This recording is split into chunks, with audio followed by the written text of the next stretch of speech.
Hello, कैसे हैं बच्चे? उम्मीद करते हैं बहुत ही अच्छे होंगे। आज की इस वीडियो में बताने वाले हैं बिहार बोर्ड क्लास 6 का बच्चे सिविक्स का जो किताब है, जिसे बच्चे सामाजिक, आर्थिक एवं राजनीतिक जीवन कहा जाता है, वहां से प्यारे बच्चे चैप्टर 2 शहरी जीवन यापन के स्वरूप से हम प्रश्न उत्तर बता रहे हैं। सभी प्रश्न उत्तर को बता रहे हैं, जो पेज में क्वेश्चन दिए हुए रहते हैं, उसके अलावा जो अभ्यास क्वेश्चन दिए हुए रहते हैं, सभी को हम आंसर बताने वाले हैं एकदम आसान भाषा में। प्यारे बच्चे अगर बात करते हैं तो आज हमारा ये सेकेंड चैप्टर का दूसरा वीडियो होने वाला है।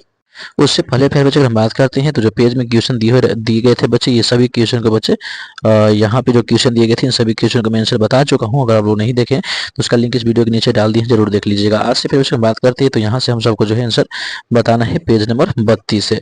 पेज नंबर 32 से प्यारे बच्चे जो क्वेश्चन दिया गया है, आप लोग उसे कॉपी पे नोट कर लीजिए। जो नए बच्चे हैं तो सबसे पहले जाइए पहला वीडियो को देख लीजिए, उसे कंप्लीट कर लीजिए अपने को, ये बहुत अच्छी तरह से जो मैंने आंसर बताया है उसे नोट कर लीजिए, याद कर लीजिए। ठीक है, उसके बाद बच्चे इस वीडियो को देख लीजिएगा बच्चे। ठीक है, तो चलिए, जो बच्चे पुराने वीडियो को देख चुके हैं, इस वाले क्वेश्चन को नोट कर लीजिए। अब बच्चे हम लोग इसका आंसर बताने वाले हैं।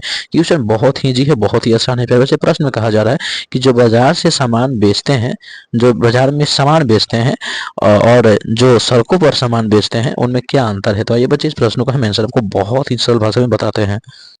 बच्चे, इस प्रश्न का उत्तर अपने कॉपी पर लिखिएगा। जो बाजार में सामान बेचते हैं और जो सड़कों किनारे सामान बेचते हैं, उनमें यह अंतर है कि बाजार वालों के पास अस्थाई मकान होता है। वह मकान लीज या किराया का हो सकता है, लेकिन सड़क किनारे वालों को अपना अस्थाई स्थान नहीं होता है। इसका परिणाम होता है कि नगर निगम वाले या पुलिस के सिपाही उसे हमेशा हमेशा तंग बच्चे लिखेंगे, हमेशा तंग करते रहते हैं, जो उन्हें कुछ न कुछ नगद रुपया देना होता है। वर्षा धूप से भी इन्हें कोई खास सुरक्षा नहीं मिलती है। यही फिर बच्चे क्या है, इनका बच्चे अंतर है। ठीक है, क्योंकि बहुत ही आसान है। सही में कहा गया है कि देखिए, अगर कोई भी बाजार में सामान बेचता है या कोई सड़कों पर जो सामान बेचता है, उन लोगों में बहुत अंतर होता है।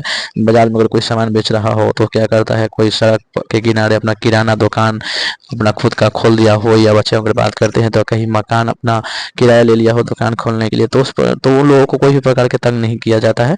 ठीक है, पुलिस के द्वारा या नगर प्रशासन के द्वारा। लेकिन जो अपना ठेला लगा करके या इसी फुटपाथ पर कहीं दुकान खोलते हैं, तो नगर निगम के जो प्रशासन होता है उन लोगों को बहुत तंग करता है। तो यही अंतर है, आप लोग कॉपी से लिख लीजिए। उसके बाद बच्चे उसी में एक अगला क्वेश्चन दिया गया था। उसके बाद बच्चे आपका अगला प्रश्न उसमें दिया गया था, देखिएगा, तो उसमें नीचे क्वेश्चन दिए गए थे कि प्रमोद और अंशु ने एक बड़ी दुकान क्यों शुरू की?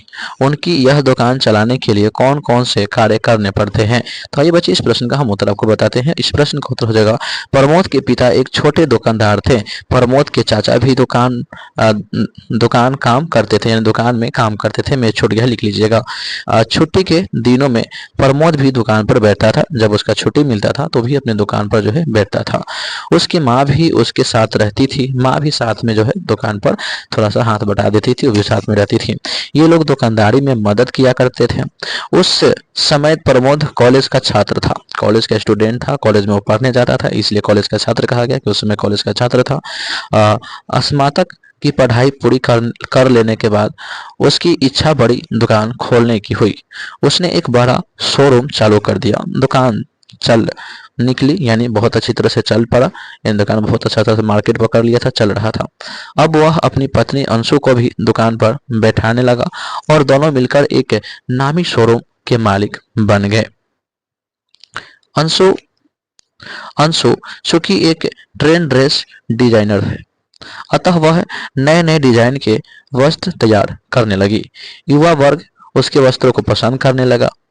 इस रेडीमेड दुकान के लिए वे दिल्ली, मुंबई, अहमदाबाद और कभी विदेश से भी कपड़े मंगवाने लगे। शोरूम के प्रचार के लिए विज्ञापन भी निकाला जाने लगा। वह भी शोरूम शहर का एक नामी शोरूम बन चुका है। आज उनके पास अपनी रिहायशी मकान है, अपनी कार है। कुल मिलाकर दोनों पति पत्नी सुखी जीवन व्यक्तित्व है वो कर रहे हैं। इस प्रकार से बच्चे लोग क्या होते हैं कि अपने समाज में एक नाम कमाते हैं और छोटे बिजनेस से बड़े जो है कि शोरूम का मालिक बनते हैं। तो ये प्रश्न का बच्चे उत्तर हो जाएगा। अपने कॉपी पे चाहे तो इसे लिख सकते हैं। इस सभी का बच्चे आंसर जो है टेलीग्राम पर आपको मिल जाएगा। नीचे बच्चे वीडियो का लिंक में टेलीग्राम चैनल का लिंक दिया गया है। आप लोग जरूर से जरूर टेलीग्राम चैनल पर जुड़ जाइएगा। चलिए बच्चे 32 नंबर पेज में जो क्वेश्चन दिया गया था उसका हम आंसर बता दिए हैं। अब बच्चे अगर बात करते हैं तो चलिए 33 नंबर पेज में देखते हैं। तो 33 नंबर पेज में कोई भी प्रकार का प्रश्न आपको नहीं दिया गया है। 34 नंबर पेज में आ जाइए। 34 नंबर पेज में आपको कोई क्वेश्चन नहीं दिया गया है। आइए 35 नंबर पेज में। 35 नंबर पेज में देखिएगा तो बच्चे आपको दो प्रश्न मिलेगा। बहुत ही आसान क्वेश्चन है। क्वेश्चन बच्चे 1 में इसमें दिया गया है कि आकांक्षा जैसे लोगों की नौकरी की कोई सुरक्षा नहीं है, ऐसा आप किस आधार पर कह सकते हैं। बच्चे इस प्रश्न का उत्तर हो जाएगा चूंकि आकांक्षा फैक्ट्री में अस्थायी रूप से नियुक्त है। जब तक काम रहता है तब तक काम लिया जाता है और बाद में छुट्टी दे दिया जाती है, ठीक है, दे दी जाती है। इस खाली समय के लिए आकांक्षा को कोई अन्य काम ढूंढना पड़ता है क्योंकि आकांक्षा को सालों भर लगातार नहीं रखा जाता। इसी आधार पर हम कह सकते हैं कि आकांक्षा और हम कह सकते हैं कि आकांक्षा और इस उसके तरह लोगों की नौकरी की कोई सुरक्षा नहीं है। यानी कहने का मतलब है कि आकांक्षा, ठीक है, सॉरी, आकांक्षा जो है एक फैक्ट्री में मजदूरी करती है, नौकरी करती है। जब तक उस फैक्ट्री में काम रहता है तब तक उसे रखा जाता है, उसके बाद उसको क्या कर दिया जाता है, निकाल दिया जाता है। इससे क्या होता है, उसको सालों भर काम नहीं मिलता है, जिसकी वजह से उसे कोई और दूसरा काम ढूंढने पड़ता है, ठीक है। तो इसलिए कोई भी वो काम में जो है, नौकरी में है, कोई सुरक्षा नहीं है। तो बस यही आपका उत्तर हो जाएगा। अपने कोई भी से लिख लीजिएगा, ठीक है। बच्चे देखिए आपको अगला प्रश्न बच्चे इसमें दिया गया है कि आकांक्षा जैसे लोग अनियमित रूप से काम पर रखे जाते हैं, ऐसा क्यों। तो बच्चे देखिए इस प्रश्न का उत्तर हो जाएगा आकांक्षा जैसे लोग अनियमित रूप से काम पर रखे जाते हैं, ऐसा इसलिए कि काम की कमी है। काम की कमी के कारण ही फैक्ट्री वालों को ऐसा करना पड़ता है। काम की कमी और कामगारों का, ठीक है, कामगारों की अधिकता के कारण ही ऐसा होता है। प्यारे बच्चे इस प्रश्न का उत्तर आप चाहे तो स्क्रीनशॉट लेकर के लिख सकते हैं। चलिए बच्चे इसमें आपको दो प्रश्न दिए गए थे, इसका मैंने आंसर बता दिया है। अब बच्चे ये देखते बात करते हैं। तो 35 नंबर पेज तो कंप्लीट हो गया। 36 नंबर पेज में आते हैं। तो 36 नंबर पेज में कोई भी प्रश्न नहीं दिया गया है। 37 नंबर पेज में बच्चे आपको यहाँ पर 3 प्रश्न दिए गए हैं। तो आइए बच्चे 36 नंबर पेज में जो प्रश्न दिया गया है उसका आंसर हम बता देते हैं। बच्चे देखिए सबसे पहले बात करते हैं प्रश्न का। तो प्रश्न बच्चे दिया गया है दूसरों के घरों में काम करने वाली एक कामगार महिला के दिन भर के काम का विवरण दीजिए। तो ये बच्चे इस प्रश्न का हम आंसर आपको बताते हैं। तो बच्चे इस प्रश्न का आपका उत्तर हो जाएगा दूसरों के घरों में काम करने वाली एक कामगार महिला सूर्य उदय से पहले या तुरंत बाद घर में पहुंच जाती है। जैसे ही सुबह होता है तो दूसरों के घर में वो क्या करती है, पहुंच जाती है। रात में जूठे बर्तनों को एकत्रित करती है। जब रात होता है तो जूठे बर्तन जितने होते हैं सबको इकट्ठा जो की हुई थी, ठीक है, बाद में पूरे घर की सफाई करती हैं और पोछा लगाती हैं। तब बर्तन मांजने बैठती हैं। जब वो पहुंचती है सूर्योदय होने के बाद तो क्या करती है, घर में पोछा लगाती है और पोछा लगाने के बाद ये क्या करती है, बैठती हो क्या करने के लिए, बर्तन को मांजने के लिए बैठती हैं। बर्तन मांजने के बाद वह यही काम करने दूसरे घर में चली जाती है। यही काम करने कहाँ चली जाती है, दूसरे घर में चली जाती है। फिर शाम में 3 बजे आती हैं और वही काम दोहराती हैं। फिर 3 बजे आती है वही काम को दोहराती हैं। किसी किसी घर में उसे बच्चों को स्कूल या स्कूल बसों तक छोड़ना और शाम में लाना भी पड़ता है। तो यही फिर से क्या हो जाएगा, आपका प्रश्न का उत्तर हो जाएगा। आप लोग चाहे तो इसे स्क्रीनशॉट ले सकते हैं।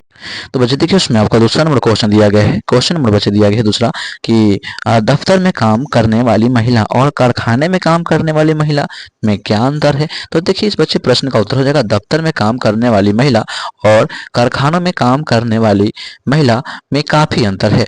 दफ्तर में काम करने वाली महिला अस्थायी रूप से नियुक्त रहती हैं। इन्हें नौकरी से निकालने जाने की कोई आशंका नहीं होती। इन्हें समय पर वेतन मिल जाता है। भविष्य निधि में सदैव जमा होता रहता है जो रिटायर होने पर एक मुक्त मिल जाता है। क्या हो जाता है, मुफ्त मिल जाता है बच्चे, मुफ्त मिल जाता है। मानसिक पेंशन मिलता है सो अलग, ठीक है, मानसिक पेंशन जो मानसिक महीना में जो पेंशन मिलता है वो अलग मिलता है।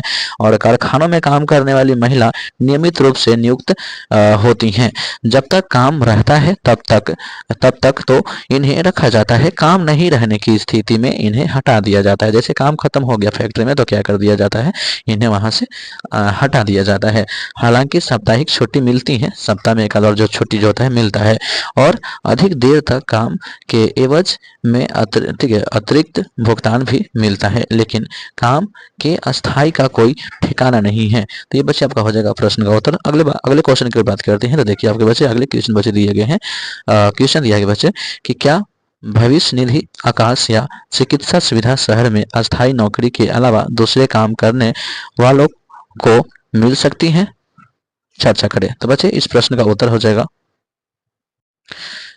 अस्थायी नौकरी के अलावा अस्थायी रूप से काम करने वालों को प्रश्न से बताई गई कोई सुविधा नहीं मिलती। तो बच्चे इस प्रश्न का उत्तर हो जाएगा। तो बच्चे इसमें जितने भी क्वेश्चन दिए गए थे, यानी 3 क्वेश्चन दिए गए थे, 3 क्वेश्चन को बच्चे मैंने आंसर आपको बता दिया है। अब बच्चे इसके नीचे अभ्यास क्वेश्चन दिए गए हैं। अभ्यास क्वेश्चन बच्चे टोटल कितना दिया गया है? 6 क्वेश्चन दिए गए थे। ठीक है, 6 क्वेश्चन दिए गए हैं और 6 क्वेश्चन का उत्तर बच्चे हम अगले वीडियो में आपको बताने वाले हैं। तो बच्चे आप लोग अभी तक इस चैनल को सब्सक्राइब नहीं किए हैं तो जरूर चैनल को सब्सक्राइब कर लीजिए। फिर बच्चे अपना नाम कमेंट बॉक्स में जरूर बताइएगा कि आप कौन सी जिला से इस वीडियो को देख रहे हैं। बाकी जितना हो सके अपने मित्रों के पास इस वीडियो को शेयर कर दीजिए। फिर से मिलते हैं अभ्यास क्वेश्चन के साथ। तब तक के लिए जय हिंद, जय भारत।